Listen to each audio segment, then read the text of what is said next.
Take it away. Find your glory, write your story, fearless feet will carry you. Time you own it, take your moment, be a fire burning through. Hustling from night until morning, grinding it out, it won't be long. Feel your power, it's your hour, you inspire, you are strong. Enjoy your Zoa. No applause? You're all fired.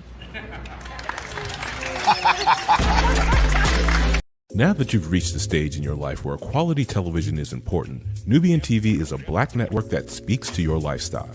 Nubian TV is the world's first digital network devoted to the upscale and political lifestyles of black people. Nubian TV's programming includes politics, travel, fashion, food, automotive, arts and culture, civil rights, music, and more. Watch now on Amazon Fire TV, Roku, or watch globally at nubiantv.net. Nubian TV, it's what you want to watch.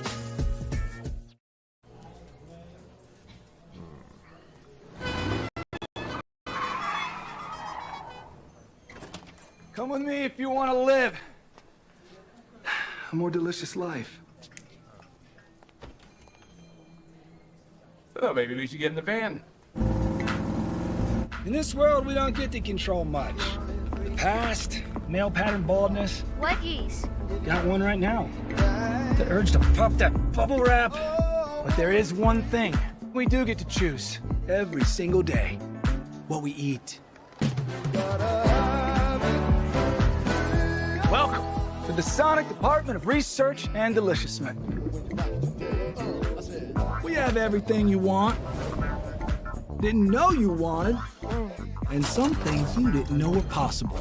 Because we believe if you're not having fun, you're not living free. So come on, let's live a little. Hey, good morning, America.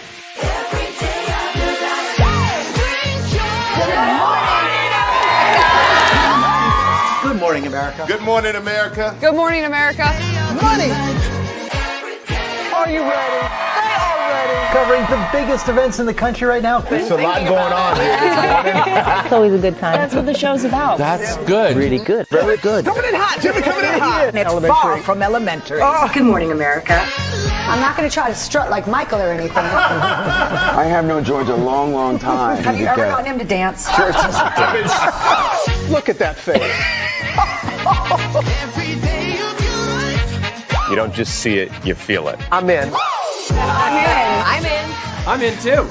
I'll be here. I am here and so happy. I'm in. I'm in too. I'm in. That tells you something when Snoop Dogg's in. Michael, George, Lara, Ginger. Prepare for a journey beyond imagination, beyond belief, beyond anything you've experienced before. Universal Epic Universe, a new theme park where you'll step through extraordinary portals to 5 immersive worlds. Prepare for a cosmic voyage of discovery, an isle of fire-breathing excitement, a shadowy world of monsters and mystery, new wonders in the wizarding world, and a new way to play. Plus the splendor of a magnificent resort hotel overlooking the park. It's all new excitement at Universal Orlando Resort.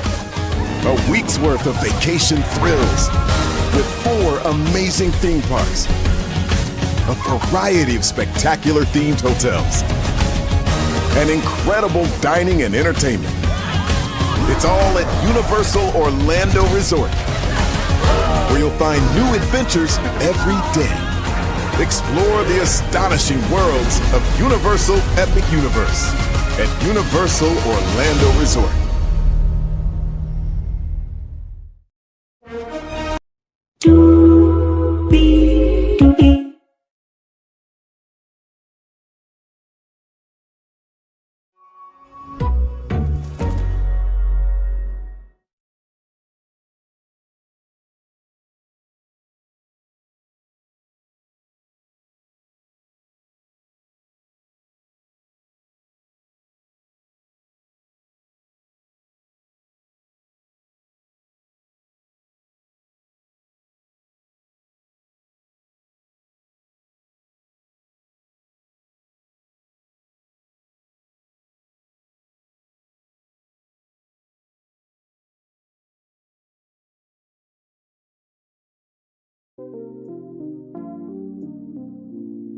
Well, hello to you,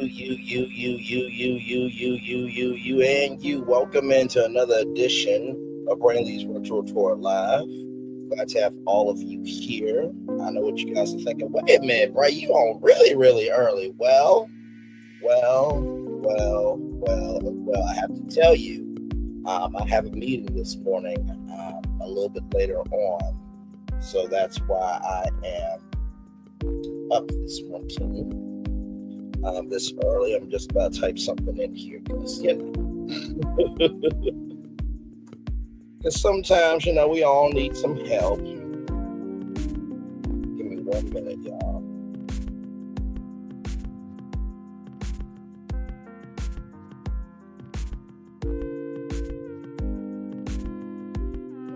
Almost there.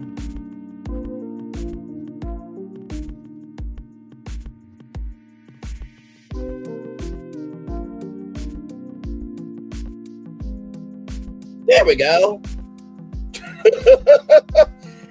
Just in case somebody needs some help spelling this morning. Good morning, everybody, to you. We have a lot to get to this morning. We just got some breaking news in from ABC's Good Morning America. We'll get to that here in just a moment. But after that, we have 1, 2, 3, 4, 5, 6, 7, 8 destinations for you all. DDG wants to visit his son Halo and cooperate with Halle Bailey after not cooperating. Charming. This is the same guy who wrote a rap called Don't Take My Son and talking about in that song busting it like Russian cream. I don't care about these hoes and I'm rich, but yet if you were rich, you would be minding your own business and not be trying to sue logs. Oh, by the way, he did something to one of the best black songs ever. We'll get to that too. Disney, they may be opening a 5th gate, aka a 5th park. We'll get to that. The Nottoway plantation burned down to the ground, so I felt like we need to talk about it. I know that people talked about it I think last month or a couple of months ago, but we're gonna talk about it.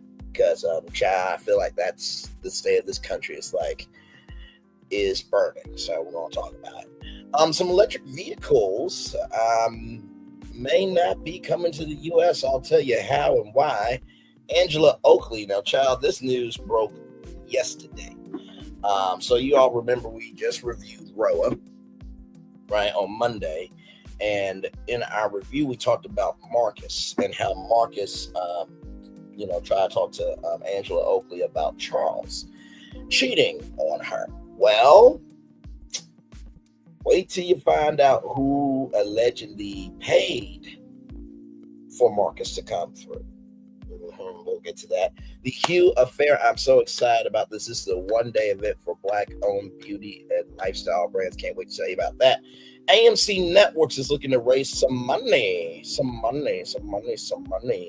And Sonic, the legendary video game character from Sega. Well, Sonic is like, hold on, Universal and Nintendo. Hold on a second. Okay, hold on. Minecraft. Okay. Now you work with Merlin Entertainments. Hold on. We're going to be in the theme park business too. So, yeah, we got a lot to cover, y'all. Higher is way, low is available. But either way, we are live on tour. Let me take down this iconic intro here. You see that virtual tour background? Yes, you do. Hear that virtual tour music? Yes, you do. One thing to know and two things for sure. On this channel over here, a lot happens early. Rolling. It's a new morning for America's family. Sun's coming up, so make it all that it can be. A lot happens early. I'm Harry Smith. I'm Julie Chen. I'm Maggie Rodriguez. Morning everywhere. Come on, get up. I'm Russ Mitchell. And I'm Dave Price. And it's a little early for this. Right now, this it's a new morning for America's family. Sun's coming up, so make it all that it can be. A lot happens early.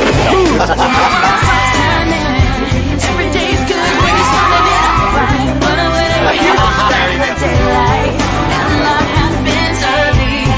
Can you feel it? And I said, Good morning, everybody. Are you girls ready for the Jonas Brothers? We have an early show exclusive. Yes. A lot happens early. A lot. A lot. A lot happens Early. The Early Show, weekday mornings on CBS. It's a new morning. It's a new morning for America's family. Sun's coming up so I gotta tell you something. The first time I saw that, the first time I heard that song was on the Early Show from CBS. And let me tell you something. That is probably the best and is the best version of CBS's morning show. It was in the plaza right next door to the Apple store, right? But, of course, the neighbors saw it was, too loud and too noisy and all that stuff. But I really liked it because the Early Show had its own vibe. You know what I mean? It wasn't trying to be Good Morning America. It wasn't trying to be Today. It was just like, listen, we're going to tell you everything and anything and everything over here. We're going to show you that over here a lot happens early. So shout out to that. Give me one moment, y'all, because, oh my Lord Jesus, child, just... we really do have to support each other, right? Hang on, give me one moment. Give me one moment, y'all.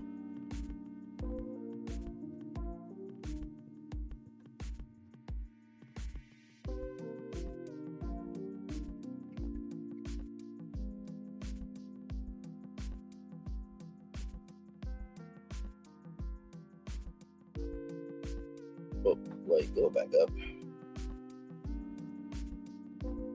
Don't worry, y'all. Give me a moment.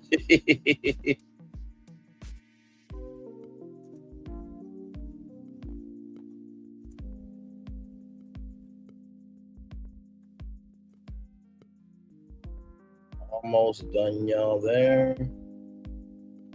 Like I said, this is live in real time, y'all. So I hope you guys' morning is going well.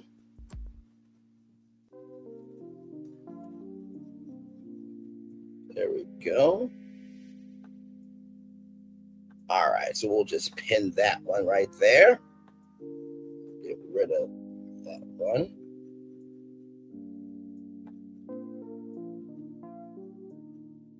There we go. All right, so we got that up there. So just a spelling guide for some people this morning. And with that being said, you see the virtual tour background. Yes, you do. You hear that virtual tour music. Yes, you do. And then there is, and make sure the music, yep. And then there is me. Hey, everybody. Good morning. Glad to have you all here. Just a spelling guide for those trying to talk about others, but yet they can't spell in their own description box. Just a spelling guide for you this morning. Just because that's the type of guy I am. I like to help people. Let's roll on, everybody. Some breaking news from Good Morning America. Literally, this clip just came out here.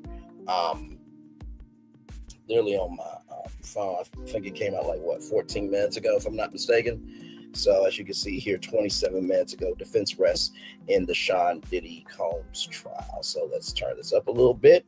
That is Michael Strahan. That is Robin Roberts. And that is Witt from ABC's Good Morning America. Good Morning America. Here we go. Now to the defense, resting in the Sean Diddy Combs trial. Combs chose not to take the stand, and our Dan Abrams and Shauna Lloyd are standing by to break down the case. But first, let's go back to Chief Investigative Correspondent Aaron Katersky at the courthouse. Good morning again, Aaron. And good morning again to you, Michael. After more than 6 weeks of testimony from 34 witnesses, the case against Sean Combs, charging him with racketeering, conspiracy, and sex trafficking, is about to go to the jury. And whatever the 8 men and 4 women, all college-educated jurors, decide, they'll do it without hearing directly from Sean Combs. When the judge asked whether Combs was waiving his right to testify in his own defense, he stood and said, "That is totally my decision." Combs also told the judge, "I've been wanting to tell you, thank you. You're doing an excellent job."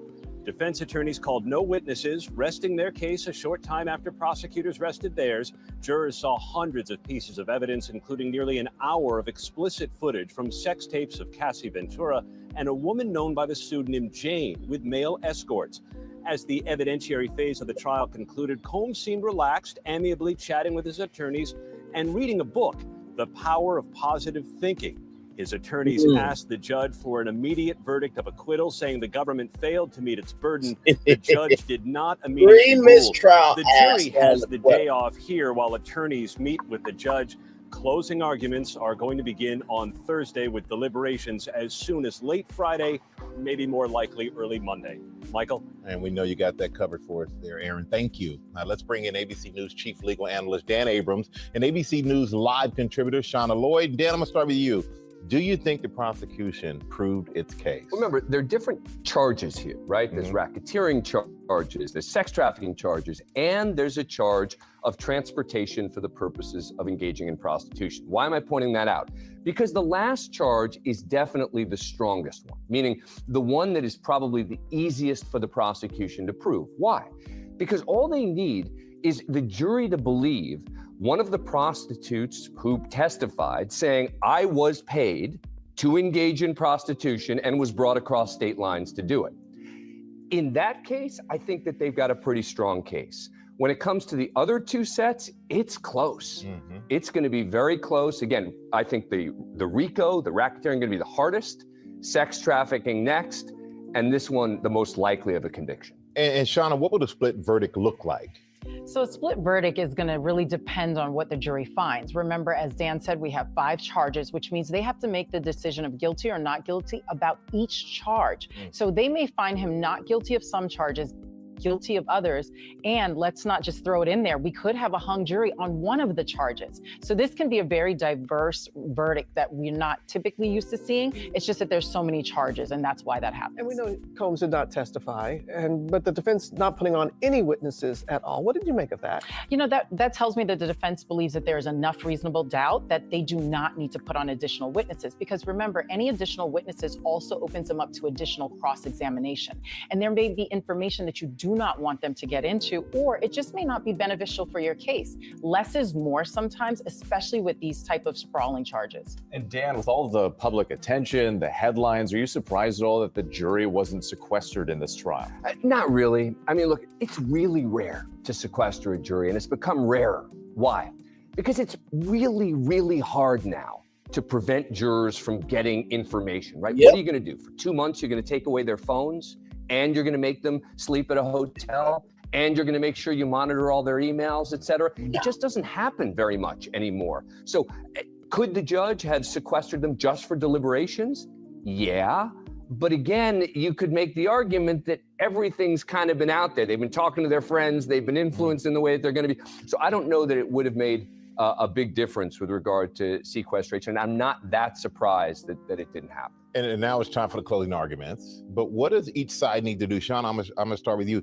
Take the prosecution for us. What do they need to do in the closing arguments? So the prosecution really needs to shore up their cases and connect the dots for the jury. When we're talking about this RICO charge, they have to be very clear about who they believe was a part of this conspiracy and the acts that they took to further the conspiracy, along with the underlying predicate crimes. They've done a great job with the transportation for prostitution because that's very clear. We see the bank records, we've seen them testify, we've seen the money move, and we know why they were there. So that charge is there. For the trafficking, that's going to be very hard, but what they have to do is hone in on the idea that these are not acts they would have done but for the force. In the case of Cassie, we know that she was being physically abused. And in the case of Jane, the idea that he was paying her rent and holding that over her head is why she chose to engage in those acts. Okay, so that's the prosecution. What about the defense, Dan? Consent and reasonable doubt. Right, that the two key witnesses here were in long-term relationships with him, that they could have left, that they continued to engage with him. I will say this, even though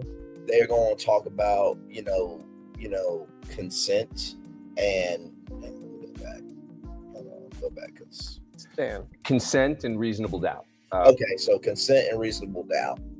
This is the thing, right? And I think that this case has really shined a light on domestic violence, on DV and SA, sexual abuse. I'm just translating for our, blind and deaf audience. That way when they turn on the closed caption, they know what's going on. Cover everybody over here. I think this case has shined a light on this in a way that we've never seen it before. I will say this is our O.J. Simpson trial of the century, and we've learned, well, some of us have learned that just because you are in a relationship doesn't mean everything has consent. And I do believe that some of those people on the jury, either they have been through DV, been through SA, or they know people who have been through one or two of those experiences, right? So I just wanted to say that. By the way, like, give it up for the fact that this sister right here, let me bring her name up, Shauna Lloyd. Not only is she a contributor, but she's a managing partner at the Cochran firm, the Johnny Cochran firm. So shout out to that. Yes. We always love to see our people rise, people who actually deserve to rise up. Okay. All right, here we go. Consent and reasonable doubt, right? That the two key witnesses here were in long-term relationships with him, that they could have left, that they continued to engage with him. That's number one. And number two is going to be the legal standard, right? Is going to be saying, look, they have to prove the case beyond a reasonable doubt. Look at the technical definitions of these charges. That's not domestic violence. We're talking about racketeering here. We're talking about sex trafficking. That's what they're going to focus on, and in the hope that they say they just don't have it. Yeah, we'll have to see what happens. Yep. All right. Well, thank you both so much. I know, it's been a month. It has. Yeah. Oh, It all has. right. We appreciate your insight. All right, there. Like I said, this came out 35 minutes ago. One comment. Child. Ooh, idiots are everywhere. Stay alert.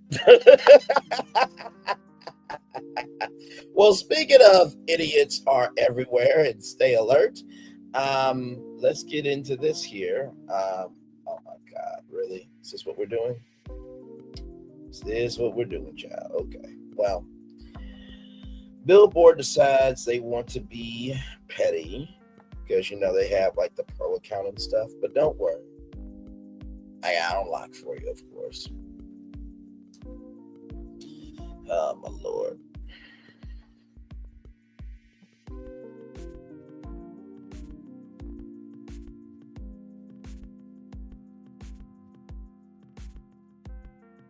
Give me a moment, y'all.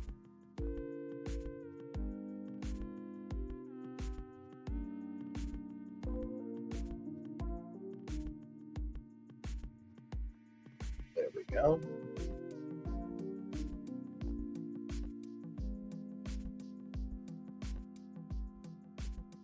All right, here we go.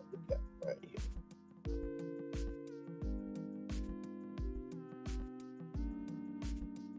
And as this loads up here we go from hotnewhiphop.com. Yes, indeed, here. DDG seeks permission to visit son in Italy amid Halle Bailey custody dispute. Halle Bailey was granted a restraining order against DDG last month after accusing him of DV. There has been no shortage of drama in the world of DDG and Halle Bailey. Well, more drama from DDG's world than Halle Bailey's world. That's just facts. In May of this year, the Little Mermaid star was granted a restraining order against the rapper-turned-streamer after accusing him of abuse. She alleged that he violently attacked her while picking up their son Halo in January. Allegedly, this left her with bruises and a chipped front tooth. He denies these allegations. Not long after that, DDG filed an emergency motion in an attempt to prevent Bailey from leaving the country with the child to film a movie this summer. He also requested a restraining order of his own against the actress. Reportedly, he was granted a restraining order, but Bailey remains temporary sole physical and legal custody of Halo. According to Billboard, DDG has now asked the judge for permission to visit Halo later in Italy later this month. He proposed doing so with his mother's supervision. Now,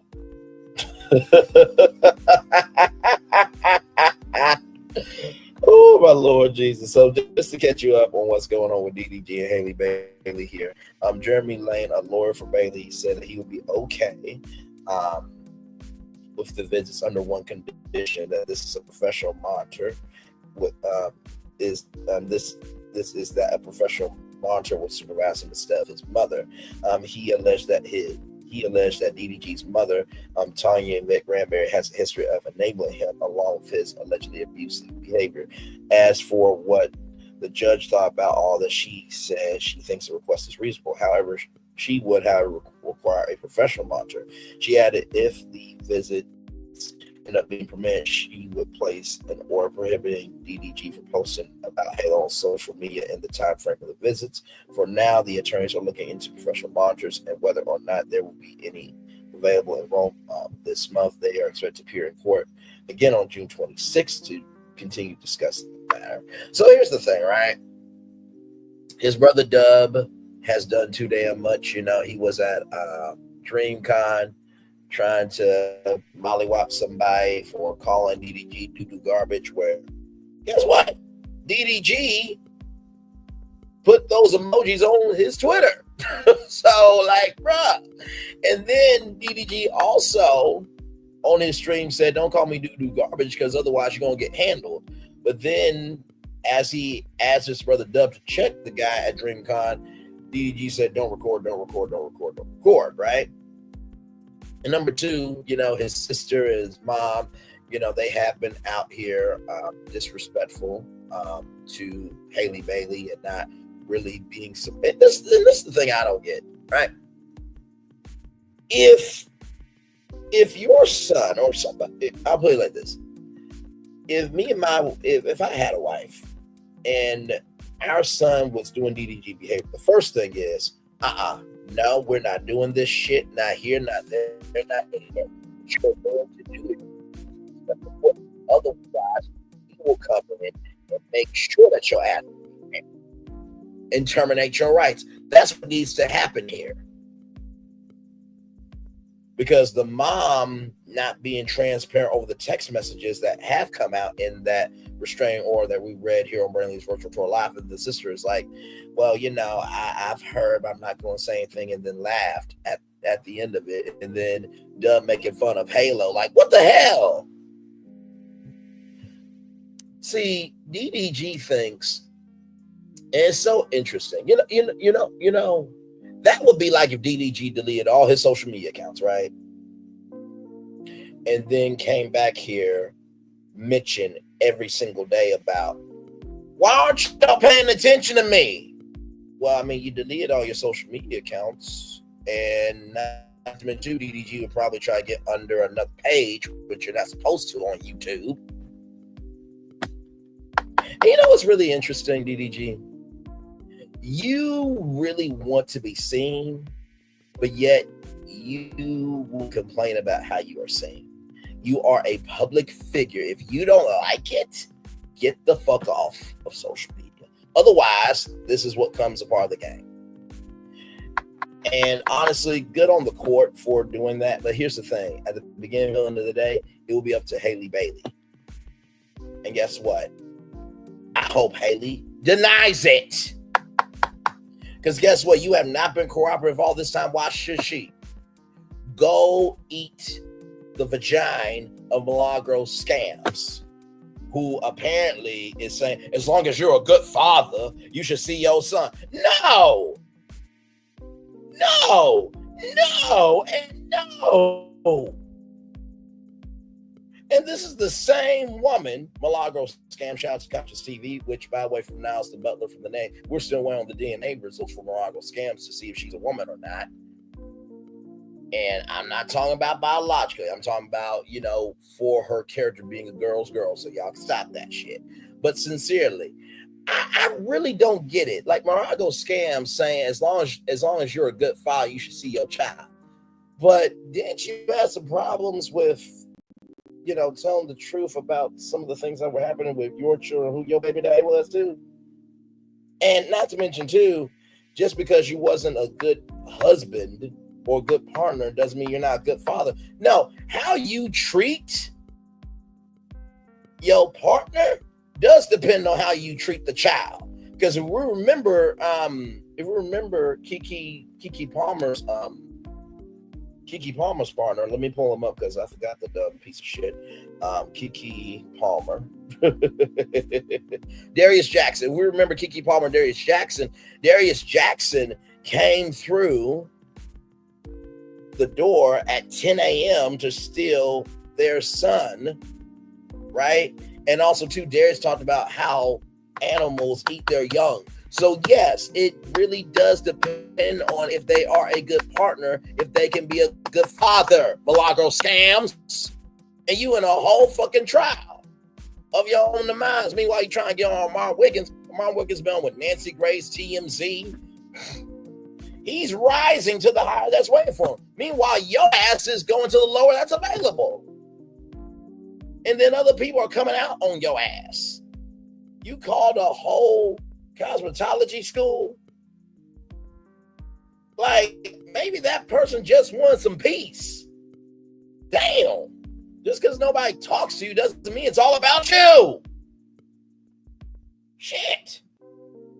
And listen, I don't want to hear it. Okay? If you are big, bad, and bold enough to have enough vaginal tissue to talk grown, you should be big, bad, bold enough to have vaginal tissue to take somebody talking grown to your ass in terms of commentary. Okay? Shit. Gonna bully Megan Thee Stallion when Tory did what he did, and there was a whole trial, and he was guilty. He got what the fuck he got in jail because guess what? There's a code that you don't cross. You don't mess with women, you don't mess with kids, and you don't mess with the grandparents. And you don't mess with good men. And the jail handled him. It is what it is. And you're like, Daystar, why aren't you messing with me? Daystar this, Daystar that. Do you not realize the more you ask for attention, the more that Megan's team can say, oh my God, look, she is a part of this. Then it drags out further for your dumb ass. And now you want to get on to Halle Bailey? When guess what? Halle Bailey will do more in her lifetime than your existence when you came out your mother's womb. Shut the fuck up. Damn heifer. And heifer means a cow before y'all get going. Now, moving on. And like I said, if what I'm saying ain't true, don't respond. But if you do respond, it must be true to some damn degree. Moving on. Now, child, this right here. I can't do it. I can't do it. And I just can't do it. I mean, maybe DDG needs the spelling guide that another so-called, oh, wait, that's right, content creators, they took themselves off their own demise. Lord Jesus. Lord Jesus. Lord Jesus. Oh, man. I'm pulling up the lyrics, y'all, because this is just so disrespectful. This is just so disrespectful. What DDG did here.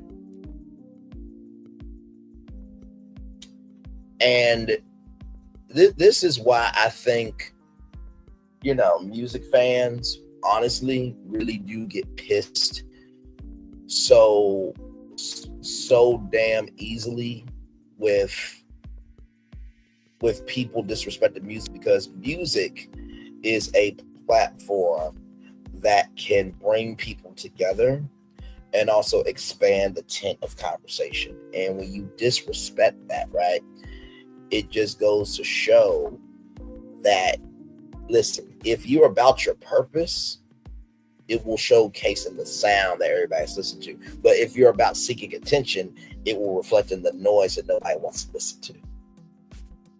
So with that being said, they get the meaning up here as well. Because believe me, when y'all hear this, child, oh my God, let's make it do what it do. This is just sad. So from Sports Kita right here, my son ain't never going to hear where your dad at. Gee, I wonder why. Maybe because of your ass. The fuck wrong with you? DDG seemingly dishes the Shade Room while sampling Ben E. King's Stand By Me. Now, let me pull this up.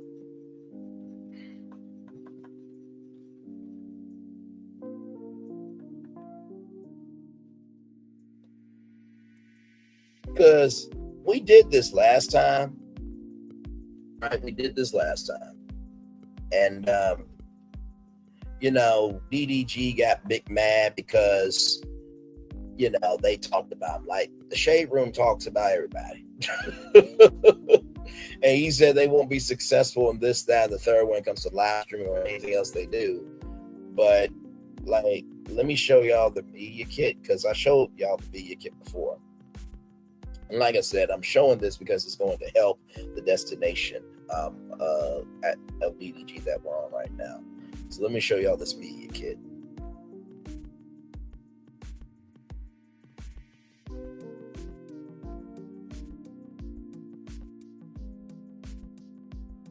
Right here. 91% of Black adults follow the Shade Room on Instagram. 3 million plus monthly 3 million average unique monthly website users, 1.9 average unique monthly video views, 1.9 billion, by the way, 61 million average monthly social reach, right? For the Shade Room, 40% of their audience is 40.5% of their audience is male, 59.5% of their audience, 59.5% of their audience is female. 18 to 24, 20.7%, 25 to 34, 34.7%, 35 to 44, 23.6%, 45 to 54, 10.5%, 55 to 64, 4.3%, 65 plus 2%. When it comes to the Shade Room teens, 31.3 male, 68.7% female. 18 to 24, 45.0%, 25 to 34, 27.0%, 35 to 44, 10.0%, 45 to 54, 3.0%, 55 to 64, 1.0%, and 65 plus 0.9%. And then they have all these properties. Stepping into the Shade Room. Shade Room investigates. Shade Room Did You Know? The Shady Brunch. The Shade Room Sports. Shade Room Did You Know? Shade Room Never Stop. Thick House. Keep it 100. High and By. Drip Codes. Love Unlocked. So the crazy thing is, the platform that DDG is trying to shade on this song, and the platform that Casanat tried to make fun of for not posting DDG, of all they got those papers, both of you dumb fucks are stupid. Because guess what? The Shade Room is bigger than both of y'all existence. That's just like somebody in Anonymous T's comment section saying BET is now above the streamers. I'm like, and let me go to that comment actually. Let me go to that comment. You see, what I do is I bring the facts over here. Because it's just like, are you serious? Is this what we're doing? Oh, my Lord Jesus.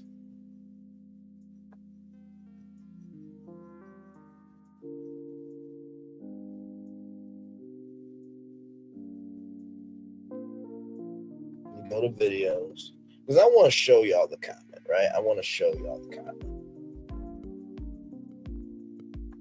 Because I'm just like, I mean, wow. I mean, we really must have some people in this world that they really are just that stupid. Like, I don't get it.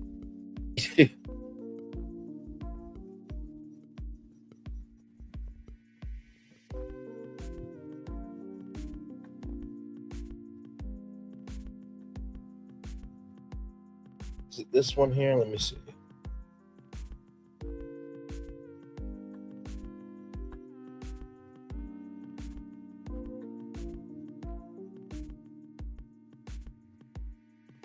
I think it's this one. Let me see.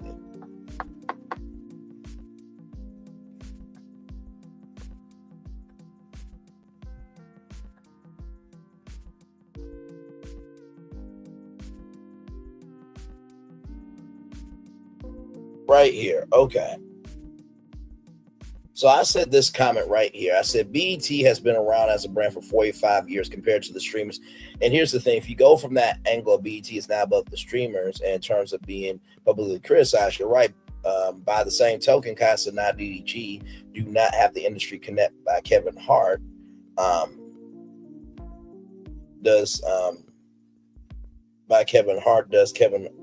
Because Kevin Hart has overall deals with networks that they would like to work with. So from that regard, they are nobody trying to be a somebody. And that's facts.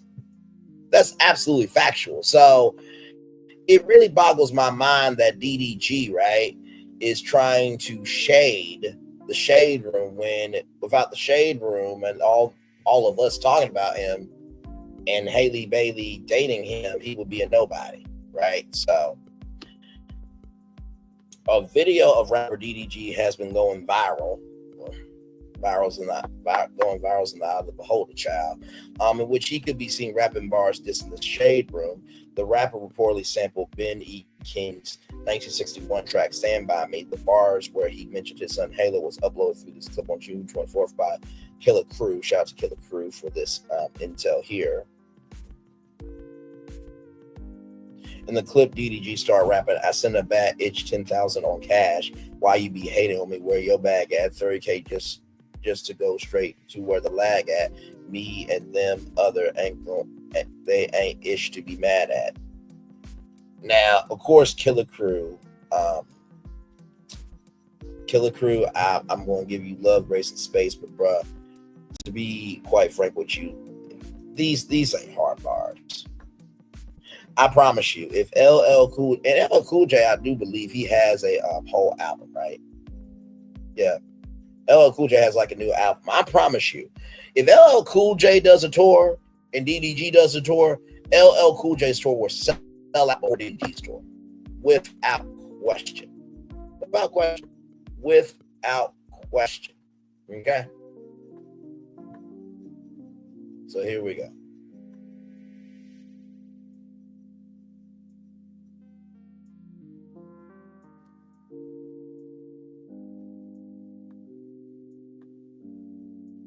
I send that bad bitch 10,000 on cash app. Why you be hating on me with your bag at? 30K just to go string with a lag at. Me ain't the money, ain't shit to be mad at. Fuck all that waiting in that line, I'm in fast track. I ain't tripping about hoes, you can have that. My son ain't never gonna hear where your dad at. That's a joke they ain't never gonna laugh at. I keep it P, can't respond to no broke bitch. They be talking about me and don't know shit. Bae, I'm not regular, DD got motion. All the offers I get ain't no low shit. Make a deposit be so OD. Workaholic, I get no sleep. She be relieving my stress on me. So the dick like she got no teeth, like boom. It's 2,000 a night for the room. Wanna be and ain't jumping no boom. With the guys with the vibes in Tulum. People switch on me like Shang Tsung. Off the shit that they see on the net, that's cool. One more tweet and that blog getting sued. Trying to cancel me, all fake news. Cut off my dress and I cut off my hose. I ain't worrying about not getting chose. Wait a minute, bro. You say you're not worried about not getting chose, then why would you make a rap about it, bro? You dumb fuck. And one more line, that blog getting sued. Motherfucker, they got insurance. And I'm sure that the Shade Room has a cavalry that you will never get to a fifth quarter or a half of to have, son. Shazam looking ass. Hang on, let me go. Because I can't. They be talking about me and don't know shit. Bam. They've been talking about me, they don't know shit. Guess what? No one has to know you in order to talk about you. And I can't believe I'm calling Stephen A. Smith. I don't get paid to talk to you. I get paid to talk about you. Right? And the thing with Stephen A. Smith, and I was watching a clip yesterday. He was at the NBA Finals. He was getting upset with Perk, and it was a white host that was like, "Can I defend your arm, Perk?" And the white guy said, "Just because you yell something doesn't mean it's true."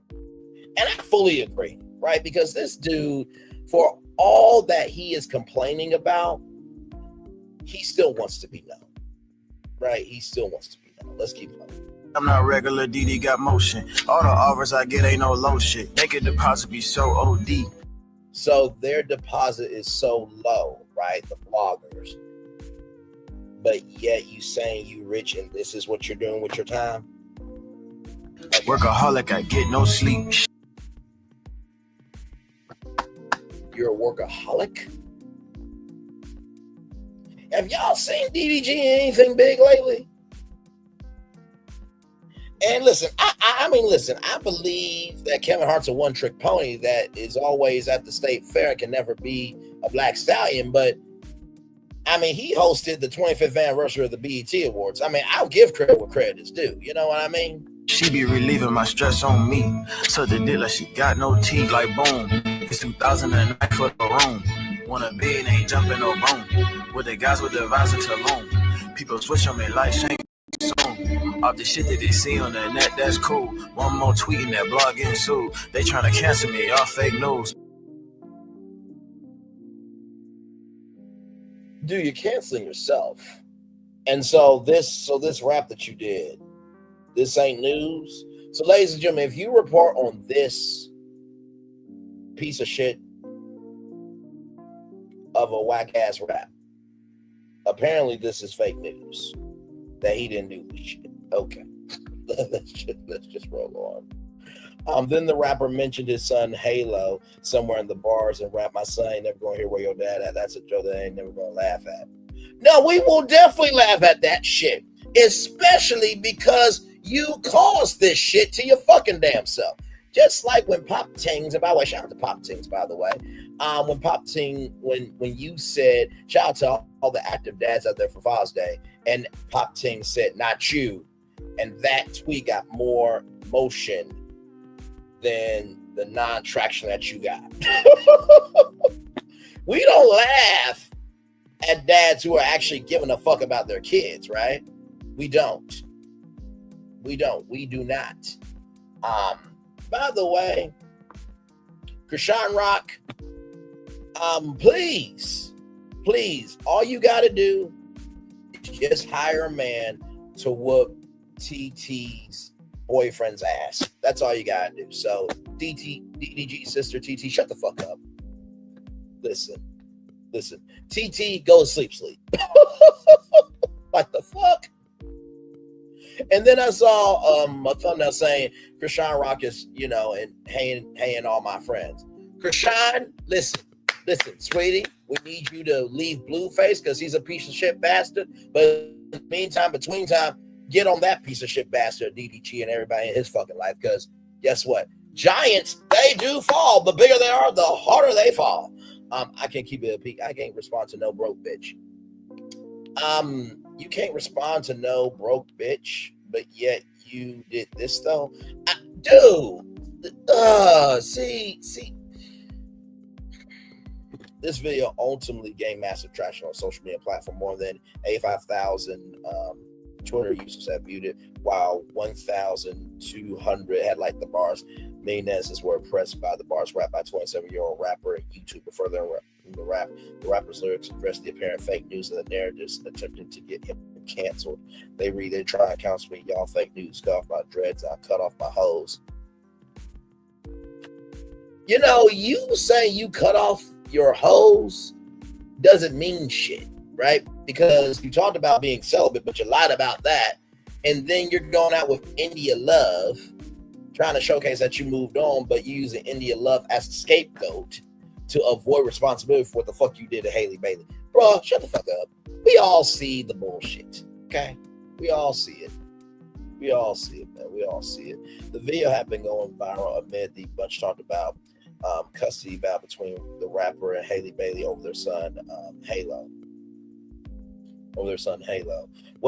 What had been going on between DDG and Halle Bailey regarding their son Halo's custody. DDG and Halle Bailey, who reportedly began dating in 2022, called it quits in October last year. Since then, the former couple have been involved in battles to decide the arrangement with their only child, Halo. According to reports by Elle, the former couple announced they were expecting their first child in January 2024. It took them a few more months to unveil their son Halo's face during a live stream in July. At the time, they also uploaded a couple of photos on Instagram revealing the baby's face to fans. Meanwhile, the legal custody battle between the two intensified when Halle Bailey filed restraining order against the rapper in May 2025, citing abuse allegations. According to the actress, the rapper had been verbally abused. The rapper has been verbally as well as physically abusive towards her. So Sportskeeda is saying, according to the actress, the rapper had been verbally as well as physically abusive towards him. So you're gonna give the same energy to Sportskeeda, like that. That's the thing, right? Like if you're gonna have this energy for one, you gotta have it for all, and that's why DDG ain't gonna do shit. Because guess what? His team is telling him. Guess what? If you go after these bloggers, right? Guess what? All they're going to do is just showcase Halle Bailey's restraining order, corroborate that with their lawsuit, right? And then you're going to lose because there's this thing called the First Amendment, freedom of speech. Well, the courts Bailey complained at the time that the rapper from their son. She also accused DDG of manipulating his fans to send her hate messages. Eventually, the judge granted temporary custody of Halo to Halle Bailey. Once this was over, DDG ended up requesting a restraining order against Bailey earlier this month. He asked the judge to restrict Bailey from traveling to Italy with their baby. With these legal troubles, he even claimed that Bailey was not a safe influence on their kid. He further sought for the sole custody of the child. According to the actress had previously threatened her own life using a firearm that was licensed under his name. Sir, do you see how stupid you are? Sir, why would she use a firearm that was licensed under your name? You self-admitted this shit. You self-admitted right here that you own a firearm. And guess what? Now you can have a firearm, bruh, because of your actions from that restraining order. But yet you get on to Halle Bailey, bruh. Y'all know my line. Right is right, wrong is wrong. That's why I got spelling guide for somebody this morning, because I'm that helpful. He claimed that during one instance she left the house without telling anybody about her whereabouts. Forbes reported that the rapper claimed the actress posed imminent emotional and psychological risks to the minor child based on repeated documented threats of self-harm. The judge eventually denied the rapper's request. To prove his point, the rapper had previously presented messages that seemed to be from Bailey, raising questions. According to reports by Hype Hair, the rapper's manager and mother had stepped in to support him. They claimed that Bailey will often air tag in different places, only to stalk DDG. Really? So Bailey did air tags, but Miss Bailey, your son went into another woman's house and took a photo of her bedroom saying, "I know what you did." Miss, your son's a piece of shit that you should have swallowed, okay? Like, not sorry. Like, nobody is safe here, okay? DDG had revealed plans to apparently buy a house in Lagos, Nigeria. Oh, so he's been seeing Kanye West's moves. You see where Kanye West is, right? He also has a sexual assault lawsuit. So you got restraint or he got a sexual assault lawsuit. Y'all are the smart motherfuckers, aren't y'all? In separate news amid the ongoing legal battle between DDG and Halle Bailey, the former has expressed his desire to buy a house in Nigeria. Earlier this month, on June 5th, he took to Twitter and wrote, "Finna buy a house in Lagos, Nigeria. What's a good area?"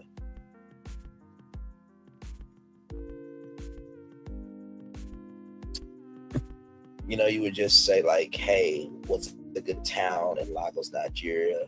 Like, really, bro? Like, whatever. Menez has responded to the tweet as well, with some sharing their suggestions with him. Y'all are sharing suggestions with somebody who DV'd a woman. Charming. Meanwhile, most of those people that share suggestions with him can't even get to Lagos, Nigeria, or even Africa. They can't even move across the United States, probably. As of now, there has been no development of the same. Others suggest that he should contact professionals for the same. According to the Nation Online, the tweet followed his expression of dissatisfaction of living within the United States. Really, you dissatisfied with living in the United States? Or maybe it's because you caused your own bullshit and now you want to leave and not be responsible for what the fuck you caused. In March, he reportedly revealed his plans to relocate to Lagos, Nigeria. No reports of such relocation has been received as of now. As for the legal battle custody between Halle Bailey and DDG is an ongoing process. Any further details regarding the case will be updated as they become available. So there is that, child. I'm just like, what are we doing here? Really?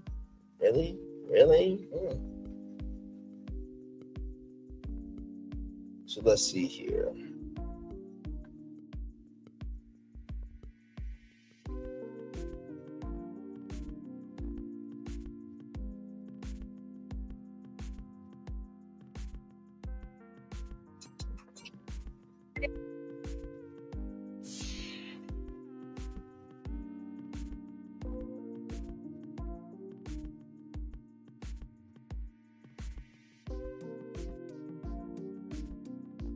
Give me a moment.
Okay.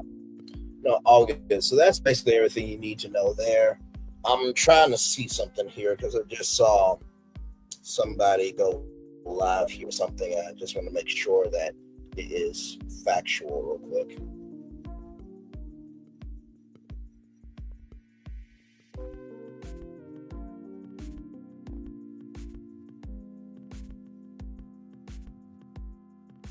Okay.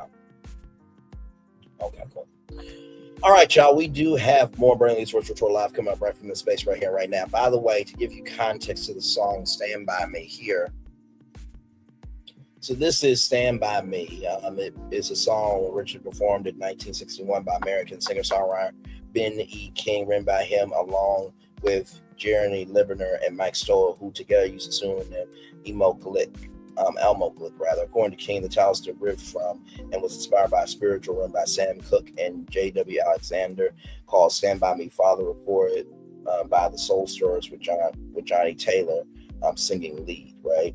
So there's been over 400 recorded versions of the song performed by many artists, notably Otis Redding, John Lemon, Demis Roussos, Muhammad Ali, The Cause, Tracy Chapman, musicians of the Playing for Change Project, Florence and the Machine, Weezer, and the Kingdom Choir. In 2018, it was performed by Maria Jose, former band member of Cabal. So, right here, King's original version was inducted to the National Recording Registry by the Library of Congress as culturally, historically, or aesthetically significant just under 5 weeks before his death. Later in that year, the 2015 lineup of the Drifters recorded it in tribute.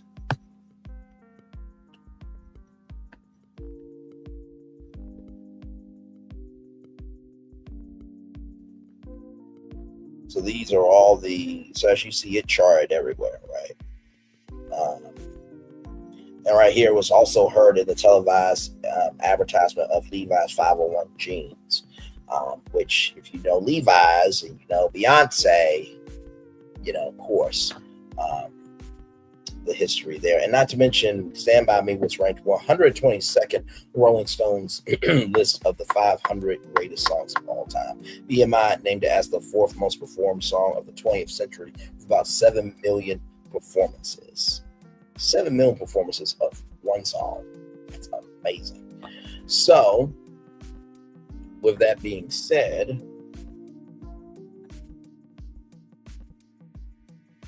here it is here. The lyrics. When night has come and the land is dark and the moon is the only light we'll see. Oh, no, I won't be afraid. Oh, I won't be afraid. Just as long as you stand by me. So, darling, darling, stand by me. Oh, stand by me. Oh, stand by me. Stand by me.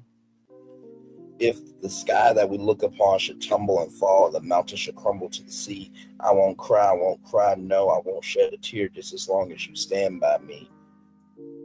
And darling, darling, stand by me. Oh, stand by me. Oh, whoa, stand by me, stand by me, stand by me. Interlude. Darling, darling, stand by me. Oh, stand by me. Oh, stand now, stand by me. whenever you're in trouble, won't you stand by me? Oh, stand by me. Oh, whoa, just stand now. Oh, stand by me. So this song, I've heard it so many times. And if you think about this here, if the sky that we look upon should tumble and fall, and the mountains should crumble to the sea, I won't cry, I won't shed a tear just as long as you stand by me. So basically, whatever ends up happening in life, whether it is, you know, I'm going through financial trouble, I'm going through relationship trouble, I'm going through family problems. Because here's the thing, nature does take on an energy, right, as a metaphor for what life can be, right? Oh, I got 9 comments. Good Lord Jesus. Oh, my Lord Jesus. Oh, my Lord Jesus. Oh, my Lord Jesus. Wow. Yeah, we'll just do that.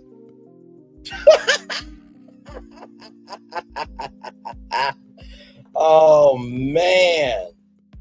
You know, it is so amazing to me how people will come into people's chats and feel like they have carte blanche. Like, what the hell? Like, bro, if you don't like somebody, just move on. I mean, wow. I'm just like, wait a minute. I know my regular people. Man, that's quite sad. Oh, man. A troll with no brain. How dreadful. Good Lord Jesus. But like I was saying, nature is a huge metaphor to life, right? So you have that. And when the night has come and the land is dark and the moon is the only light we'll see, no, I won't be afraid, or I won't be afraid just as long as you stand by me. Those of you who don't know, there's a song called Follow the Drinking Gourd. That the drinking gourd was actually a constellation in the sky, right? And it, you know, pointed you to the way home. Just like quilts, for example, if you don't know the history of quilts, the quilts looked so beautiful to white people, but what the white people didn't know was actually a map for us to get to where we need to be free. So, you know, on the Underground Railroad, which was not a train, Portia Williams, by the way. Okay, just you know, just to say, because some people may believe Portia Williams, although I think we have more historians who are more intelligent than her existence, but that's neither here nor there. But no, sincerely, when it was dark, right, when night came and the land was dark and the moon was the only light we'll see, as long as you were standing by your person in the Underground Railroad, you had that strength. So it's a very significant song, and here it is here. Stand By Me by Ben E. King is a song about unwavering support and love in the face of adversity. It conveys a message of deep commitment where the singer expresses they will not fear anything as long as their loved one is by their side. The song emphasizes the strength found in companionship and reassurance of having someone to rely on during challenging times. Here's a breakdown of the main core message. The central theme is the power of having someone to depend on. The lyrics repeatedly express the desire for a partner to stand by me. Overcoming fear. The song suggests that with the presence of a loved one, even the darkest situations and potential disasters like a collapse in the sky or falling mountains become bearable and even evoke no tears. Enduring love. The song's enduring popularity stems from its portrayal of a love that can withstand trials and tribulations, testament to the strength of a relationship built on mutual support and loyalty. Personal connection. Ben E. King wrote the song for his then partner, Betty Nelson, who later became his wife. This personal connection adds to the song's emotional depth and sincerity. Universal appeal. The song's message of love, support, and resilience resonates with many, making that timeless classic. This video explains the story behind Ben E. King's song Stand By Me right here. So when you know that history compared to what DDG did, is shit. Okay? All right. Moving on, everybody. We do have a lot more Braylon Lee's virtual tour live coming up right from this space right here and right now from Walt Disney World News Today, the Central Florida touring operation district. Say that times. New comprehensive plan includes the possibility of a 5th theme park at Walt Disney World. Yes, indeed. Let's get into it. The Central Florida Tourism Oversight District, CFTOD, has released its new 2045 comprehensive plan. Can you believe that the year 2045 could ever be a year set out? Wow, that's crazy. Remember when we all thought 2025 was like so far off and we're here now? My Lord. Which addresses the possibility of a new 5th gate or 5th park for Walt Disney World Resort. Walt Disney World 5th Park. CFTOD's plans for a potential 5th gate at Walt Disney World. According to Walt Disney World Magic or WDW Magic, the newly approved plan explicitly reserves development space for a new major theme park and 2 additional minor theme parks. So wait a minute. This is huge. So that would be, so they would have, wait a minute, hang on. Let me bring this up. I'm gonna bring up that Walt Disney World commercial real quick, y'all. Walt Disney World's commercial.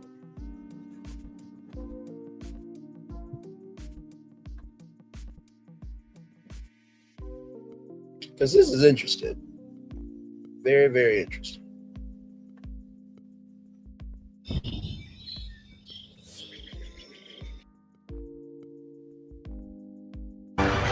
So 4 theme parks, 2 water parks, for 25 plus resort hotels, for you love, 675 plus shops and eateries. So if we go back to this, if they add a 5th gate, right, that would be 5 theme parks, right? But 2 minor parks, that would be 5, 6, 7. So now it will be 7 theme parks in total. 7 theme parks in total, 2 water parks, for whatever, 25 plus resort hotels, for you love, 675 plus shops and eateries. But with the 5 theme parks or 7 theme parks in total with the 2 minor parks, that means more shops and eateries will be to come. Don't know about resort hotels. I think they do have a plan to expand hotels, but then again, we don't know if this will relate to the 5th gate or the 2 minor parks. And then I don't think they're going to do anything with the water parks, right? So back to this here, which can be added over the next 20 years. CFTOD's plans are ran to support the potential development of a 5th gate, though Disney has not announced that a new park is in development. That's the Tree of Life. By the way, all that is steel, in case you did not know. And then they actually carved out the animals. Joe Rohde did his thing with Disney's Animal Kingdom. He really, really did. Planning for a Walt Disney World 5th park. The plan defines a major theme park as a park of the same scale as the current 4 theme parks of Walt Disney World, for a projected area of 400 to 550 acres. The 2 minor theme parks are estimated at 147 acres. By including these possible parks in the plan, CFTOD is planning ahead to allow their development without requiring an amendment to the comprehensive plan. So here is the Central Florida Tourism Oversight District. Now, for those of you who are wondering, wait a minute, what happened to the Ray Creek District? Well, because Ron the dumbass did not like Disney having their First Amendment right to respond to Ron the dumbass. Ron DeSantis took the Ray Creek District, but here's the thing, the Ray Creek District had, their own fire department, their own police department, their own EMT. So Disney was its own city. Disney World was its own city, just like Epcot was supposed to be the experimental prototype community of tomorrow, right? So Epcot was supposed to be inside Disney World. But here's the problem with Ron the dumbass. When he did this, now Florida has to fit the bill for Walt Disney World. Isn't he smart? So smart. By the way, did you guys know also too, in the same token that he took away the district for Disney, he gave Universal Orlando Resort their own district? And on top of that, him and his wife got married at Disney World. But he's the smart one, though. Okay. Previously, the 2020 comprehensive plan included an allowance of a maximum of 5 theme parks for Walt Disney World Resort with a total of 17,300 acres owned by Disney. This plan was unanimously approved and authorized in June 2024 following their creation by Disney and the district following a settlement in their lawsuits against each other. The new comprehensive plan continues that allowance through 2045. In the plan, the district acknowledges that most of Walt Disney World's theme parks have the space to expand, but also underdeveloped land elsewhere that's designated for entertainment use, which includes the construction of a new major theme park. Per the district's plan, there's enough land to accommodate a 5th gate, even with previously approved projects in conservation areas. And by the way, Disney is also doing affordable housing in Florida and in California.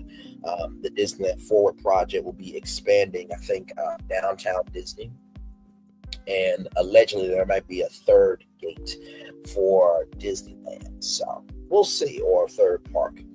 But really, I think Disneyland needs a water park because it gets hot out there in California. I mean, of course, the fires that happen, that would definitely help. But not to mention too, after you walk around all day in the California hot sun, you need somewhere to cool off, right?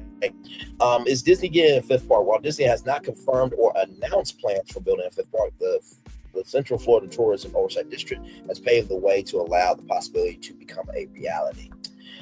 So what do I think about this? Well, actually, we were really ahead of this. I mean, for one, the Disney 5th gate, right? Has been talked about for a very, very long time, right? It's been rumored for years upon years upon years upon years. And actually, let me pull this up here, because we actually talked about that on our channel here. And like I said, to recap the live, because I'm not going to go through the whole live, but basically what I said is that Disney is going to have to gamify Disneyland and Walt Disney World, right? So we did the Walt Disney World rebrand master plan, and we did the rebrand master plan remix. I think the rebrand master plan remix was probably the plan that I wanted, right? I think the first plan was good. I experimented a little bit, and then I just added. So here it is here. So here's the Disney World's 5th park town hall conversation. So just type in 5th park, click this here, and I'll tell you what's going on there. And like I said, I truly do believe, Disney has to compete now with Universal Orlando. Before, Disney could do anything and it would work, but now you gotta follow the trend. And so, like I said before, I think the 5th park could be Astrobot if they allow Team Asobi, who created Astrobot, and PlayStation to, lead the project, and Disney just built it, right? So this is what we want, y'all build it. Okay, so that's just why I think here. And then, of course, if you want to see the rebrand master plan here, it's right here, along with Virtual Magic Kingdom. If you wonder why I got Virtual Magic Kingdom in here, it's because Josh D'Amaro said, we invested in Epic Games about a year and a half ago, and it would be cool if there was a way that we could, have a virtual theme park where there could be real life tactile rewards. I'm like, that was Virtual Magic Kingdom, you dumb fuck. Like, what is wrong with people forgetting the history of where they work? I just don't get it. So, with that being said, as you can tell, I have no opinions on any of this whatsoever. But here it is from WDW Magic right here. Yes, indeed. Right here.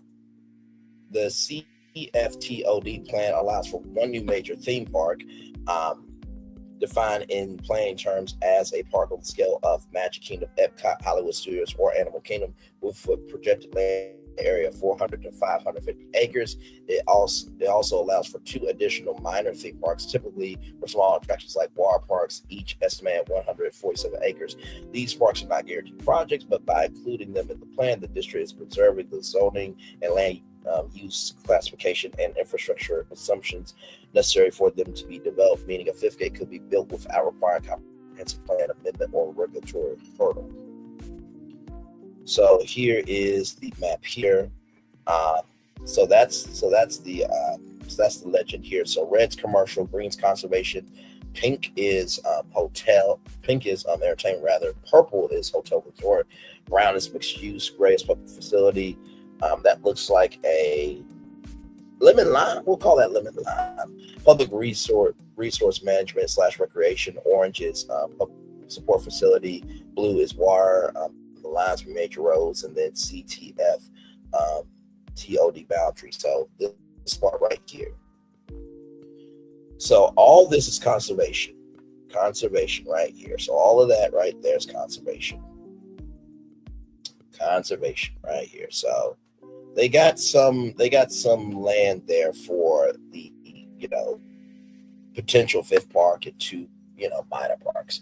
Like I said, the minor parks, I feel like those could be other brands potentially. Now, of course, like I said, the problem with Disney is that they do not know how to respond to adults growing up. Now, if you all remember, there was a place called Pleasure Island, right, where it was New Year's Eve every night. Now, this is just my opinion. I think it would be very, very cool, right, if that, you have like the fifth park right here, right? Let's just say this is the fifth park.